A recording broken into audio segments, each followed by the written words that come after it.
ভাই জিবরিল বলো বলো বলো রে জিবরিল, কেন এরকম দশা হতেছে, এরকম আযাব হতেছে?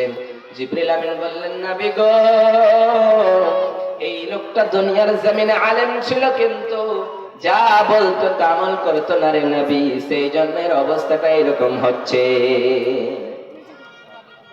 দ্বিতীয় নম্বর হলো তারা যারা দুনিয়ার জমিনে দান করত, কিন্তু দান করত বাহাদুরি দেখানোর জন্য, নাম কামানোর জন্য।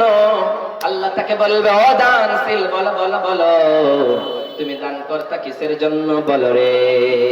সেই লোকটাকে যখন জাহান্নামে দেবে, তখন বলবে, আল্লাহ আমি দান করেছিলাম উন্নতির জন্য, মাদ্রাসার উন্নয়নের জন্য, মসজিদের উন্নয়নের জন্য।